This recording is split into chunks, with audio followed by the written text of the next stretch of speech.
Hello दोस्तों, मेरा नाम पवन कुमार गुप्ता पीकेजी। हम यहाँ क्विक रिव्यू करने वाले हैं वेक्टर का, जो आपने पढ़ लिया है। अब विद इन 10 मिनट हम इसको क्विक रिव्यू करेंगे ताकि आपको सारे कंसेप्ट एक साथ रिवाइज हो जाएं।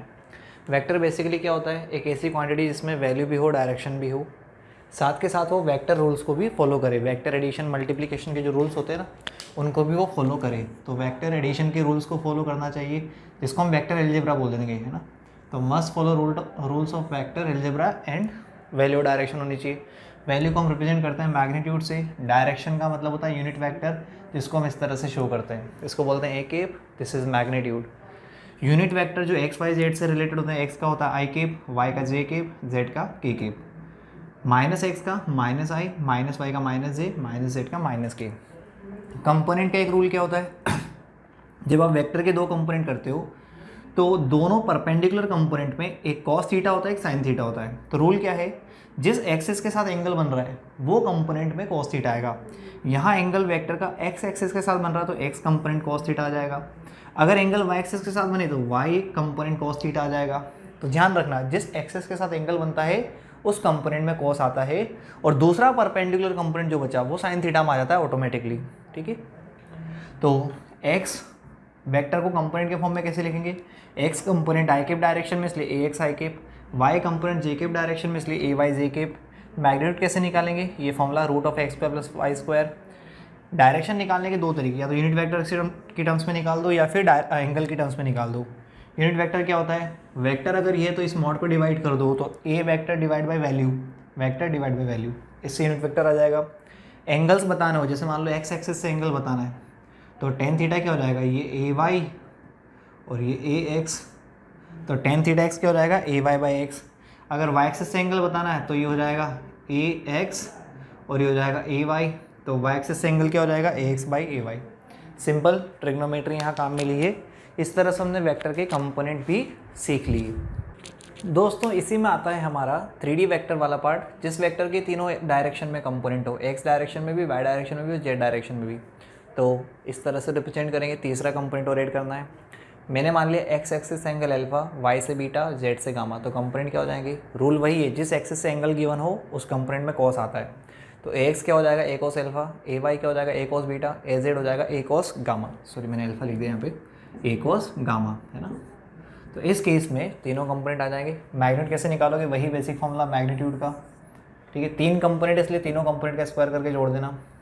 जब ये वैल्यूज़ डालोगे तो आपके पास एक रिजल्ट आएगा 1 equals to cos square alpha plus cos square beta plus cos square gamma, that is 1। Direction के लिए आप यूनिट वेक्टर निकाल लो, वेक्टर डिवाइड बाय वैल्यू, और यहाँ कॉस को अगर आप 1 माइनस साइन स्क्वायर लिखोगे तो आपका एक और रिजल्ट आ जाएगा, ये है ना।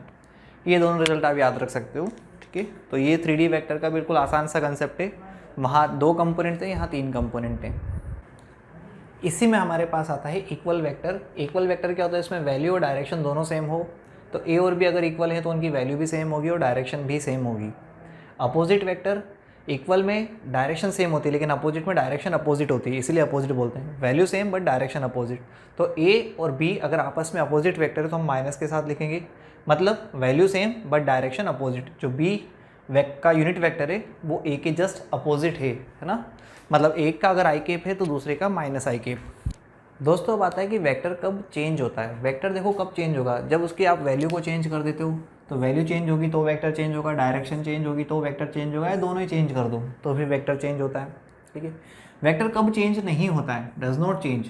शिफ्टेड पैरेलल, या तो उसी के पैरेलल शिफ्ट करो या फिर एन कंप्लीट राउंड घुमा दो। इंटीजर मतलब जैसे वेक्टर है ना, इसको आप एक पूरा राउंड घुमा दो तो पहले भी डायरेक्शन आई केप थी, एक राउंड के बाद भी डायरेक्शन वापस आई केप। दो राउंड घुमा दो, एक फिर दो वापस घुमा दिए तो भी डायरेक्शन वापस आई केप है ना। इस केस में वेक्टर चेंज नहीं होगा।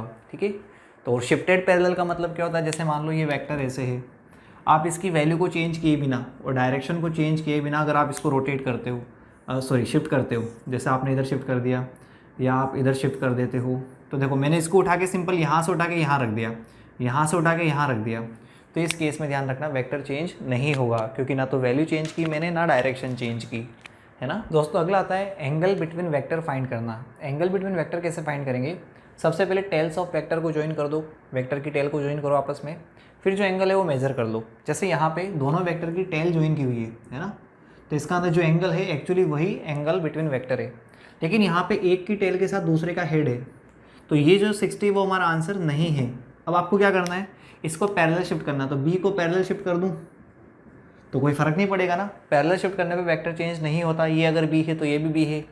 लेकिन अब ये जो एंगल बनेगा ये कितना बनेगा 120, तो this is angle between vector. क्यों?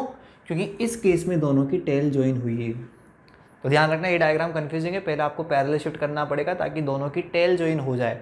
दोनों की जब टेल ज्वाइन होगी तो जो एंगल बनेगा that is angle between vector. Okay बच्चों, दोस्तों अगला आता है addition of between vectors, addition of vector. दो वेक्टर्स को जब ऐड करते हैं हमेशा एक वेक्टर क्वांटिटी मिलती है। इसके लिए रूल होता है ट्रायंगल रूल, दो वेक्टर्स को ऐड करने के लिए।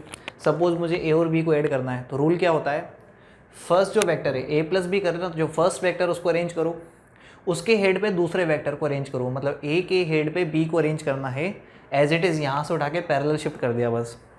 तो जो फर्स्ट वाले का हेड है, फर्स्ट वाले की जो टेल है उसको तो हम बोलेंगे स्टार्टिंग पॉइंट, और जो लास्ट वाले का हेड है उसको हम बोलेंगे एंडिंग पॉइंट। तो स्टार्टिंग पॉइंट से एंडिंग पॉइंट को डायरेक्ट मिला दो, उसको हम बोलेंगे रिजल्टेंट वेक्टर। तो ए प्लस बी से अगर आर आता है तो आर को कौन रिप्रेजेंट करेगा, ये जो ट्राइंगल बना ना इसकी तीसरी साइड, इसकी तीसरी साइड रिजल्टेंट को शो करेगी। आप अगर उल्टा ऐड करते हो बी प्लस ए करते हो तो पहले बी को अरेंज करो फिर ए को अरेंज करो। स्टार्टिंग पॉइंट कौन है, ये एंडिंग पॉइंट कौन है, ये स्टार्ट से एंड को डायरेक्ट मिला दो, वो हो जाएगा थर्ड वेक्टर रिजल्टेंट वेक्टर। और इससे ये भी पता लग रहा है कि ये जैसा है ऑलमोस्ट, ये भी बिल्कुल सेम ही है, तो ये दोनों एक ही वेक्टर है, इसी का पैरेलल शिफ्ट इसको मान सकते हैं, मतलब a plus b equals to b plus a, है ना। तो चाहे ए को पहले ऐड करो या बी को पहले ऐड करो कोई फर्क नहीं पड़ता, आंसर सेम आएगा। दो से ज़्यादा वेक्टर्स को ऐड करने के लिए हमारे पास रूल क्या होता है, पॉलीगन रूल। जैसे मान लो मुझे इन तीनों को ऐड करना है, तो पहले ए है ना, तो ए को पहले अरेंज किया, फिर क्या है बी को उसके सर पर अरेंज कर दिया, फिर सी, तो बी के हेड पे सी को अरेंज कर दिया। स्टार्टिंग पॉइंट कौन है, जो फर्स्ट वेक्टर की टेल होती है वो स्टार्टिंग पॉइंट होता है, लास्ट वेक्टर का हेड एंडिंग पॉइंट होता है। स्टार्ट से एंड को डायरेक्ट मिला दो, उससे क्या आ जाएगा मेरे पास, इन तीनों के एडिशन का रिजल्टेंट वेक्टर ये रहा। तो आसान है, स्टार्टिंग पॉइंट क्या होता है जहाँ केवल टेल्स मिलती है, एंडिंग पॉइंट क्या होता है जहाँ केवल हेड मिलते हैं। ओके बच्चों, देखो बच्चों इस क्वेश्चन में है ना आपको बताना है कि हमने किसको किस में ऐड किया है। तो सिंपल सी बात है, आप स्टार्टिंग पॉइंट और एंडिंग पॉइंट को पकड़ो। स्टार्टिंग पॉइंट जहाँ केवल टेल्स मिले, एंडिंग पॉइंट जहाँ केवल हेड मिले। स्टार्टिंग पॉइंट से एंडिंग पॉइंट की तरफ जाने के कितने रास्ते, दो रास्ते, एक ये और एक ये। तो देखो दोनों रास्तों में कौन कौन आ रहा है, पहले में कौन आया ए और फिर सी, मतलब हमने ए में सी को जोड़ा। दूसरे रास्ते में कौन आ रहा है, अकेला बी, आ गया रिजल्ट। इसमें देखो स्टार्टिंग पॉइंट जहाँ दोनों टेल मिलती है वो स्टार्टिंग पॉइंट, जहाँ दोनों हेड मिलते हैं वो एंडिंग पॉइंट। स्टार्टिंग पॉइंट से एंडिंग पॉइंट तक जाने के कितने रास्ते, दो रास्ते, है ना। दोनों में कौन कौन आ रहा है लिखो, पहले में आ रहा है ए फिर बी फिर सी, मतलब इन तीनों को ऐड किया है। फिर इक्वल करके दूसरे में कौन आया, एफ ई और डी, तो एफ फिर ई और डी, इसका हमने इस तरह से ऐड किया है। तो हमेशा बिल्कुल आसान तरीका है, स्टार्टिंग पॉइंट और एंडिंग पॉइंट को ढूंढो, आपका काम हो जाएगा। दोस्तों अगला आता है वेक्टर एडिशन। हमने दो रूल जो पढ़े उससे हमने अप्रॉक्सीमेट डायरेक्शन पता लग जाती है कि वेक्टर कितना आएगा और अप्रॉक्स कितनी लेंथ का आएगा। पैरेललोग्राम रूल से हमें एग्जैक्ट पता चलता है कि वेक्टर की लेंथ क्या होगी रिजल्टेंट वाले की और उसकी डायरेक्शन क्या होगी। तो देखो मान लो मुझे और बी को ऐड करना है, तो मैं ए को तो एज इट इज अरेंज करूँगा, बी को उसी की टेल के साथ अरेंज करूँगा ताकि एक पैरेललोग्राम कंप्लीट हो। इस पैरेललोग्राम का जो डायगोनल होगा, जो ए और बी के इंटरसेक्शन पॉइंट से जा रहा है, वो डायगोनल होगा रिजल्टेंट। ठीक है, तो पैरेललोग्राम का मतलब ये साइड अगर बी है तो ये साइड की लेंथ भी बी होगी, है ना। और अगर ये एंगल थीटा है तो ये वाला एंगल भी थीटा होगा। अब मैंने क्या करा, ए को आगे बढ़ा दिया और इस पर परपेंडिकुलर डाल दिया, तो ये 90 डिग्री बन गया, है ना। ए को आगे बढ़ा के उस पर परपेंडिकुलर डाला इस पॉइंट से, है ना। तो ये बी का कॉस कंपोनेंट और ये बी का साइन कंपोनेंट। तो अब इसमें से ट्राइंगल को अलग कर लो, है ना। ये तो 90 डिग्री बना ना, तो ये ट्राइंगल अलग हो गया। ये लेंथ ए यहाँ तक, ये है बी कॉस थीटा और ये है बी साइन थीटा और ये हाइपोटेनस। अल्फा के लिए ये परपेंडिकुलर, ये बेस, ये हाइपोटेनस, पाइथागोरस थ्योरम लगा दी, उससे हमें रिजल्ट मिलता है जो हमें याद रखना होता है, R is root A square plus B square plus 2ab cos theta. Derivation की स्टेप ये होती है, hypotenuse square equals to base square plus perpendicular square. Tan alpha simple क्या होता है, परपेंडिकुलर बाई बेस, उससे ये मेरे पास टेन अल्फा का फॉर्मूला आता है। अल्फा यहाँ पे ध्यान रखना एंगल फ्रॉम ए होता है, आर का एंगल फ्रॉम ए, ठीक है। थीटा के अलग अलग केस होते हैं, अगर थीटा जीरो हो मतलब दोनों वेक्टर एक ही डायरेक्शन में हो तो रिजल्टेंट ए प्लस बी आ जाएगा, अल्फा जीरो आ जाएगा। थीटा 180 मतलब दोनों वेक्टर अपोजिट हों तो जो बड़ा है उसमें छोटे को माइनस कर देना।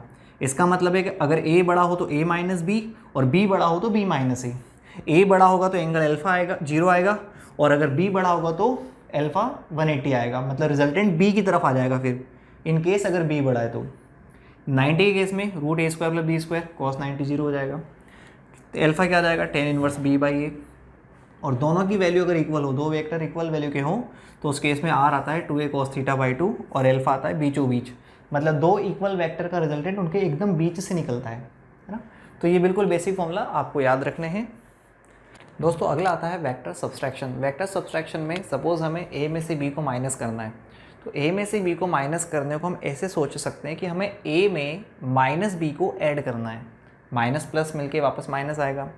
तो सब्सट्रैक्शन को बजाय सब्सट्रैक्शन समझने के हम क्या समझ रहे हैं, अपोजिट वेक्टर का एडिशन। भाई माइनस बी क्या होता है, बी का अपोजिट वेक्टर। तो मुझे बी को माइनस करना था, उसके बजाय मैंने बी को 180 डिग्री घुमाया, है ना, मैंने बी को 180 डिग्री घुमाया तो मुझे क्या मिलेगा, माइनस बी मिलेगा। अब मैं ए में इस माइनस बी को ऐड कर दूंगा, है ना। तो ए और माइनस बी के बीच में एंगल कितना है, पाई माइनस थीटा, ठीक है, और रिजल्टेंट मान लिया आर। तो जहाँ पहले एंगल ए और बी के बीच में थीटा होता था, यहाँ ए और माइनस बी के बीच में एंगल है पाई माइनस थीटा। तो जो फॉर्मूला आएगा उसमें कॉस थीटा की जगह पाई माइनस थीटा लिख दो, और जहाँ जहाँ थीटा आना है वहाँ पाई माइनस थीटा लिख दो। तो यहाँ भी लिखेंगे तो कॉस पाई माइनस थीटा क्या होता है, माइनस कॉस थीटा। तो फॉर्मूला बन जाएगा a square plus B square minus 2ab cos theta, और टेन अल्फा क्या हो जाएगा, b sine pi minus theta, मतलब कि b sine theta upon a minus b cos theta. तो हमने इसमें क्या किया है, हमने सब्सट्रैक्शन को एज ए वेक्टर एडिशन ही सीखा है। इसी में अगर आपसे अलग अलग एंगल के लिए पूछा जाए तो जब थीटा की वैल्यू 0 हो तो रिजल्टेंट आएगा ए माइनस बी, मतलब कि मिनिमम आएगा। 180 हो तो ये ऐड हो जाएंगे, 90 पे रूट ए स्क्वायर प्लस बी स्क्वायर, और जब दोनों वेक्टर्स के मैग्नीट्यूड इक्वल हो तो r equals to 2a sine theta by 2। Addition में क्या आया था 2a cos theta by 2, subtraction में 2a sine theta by 2। Okay बच्चों।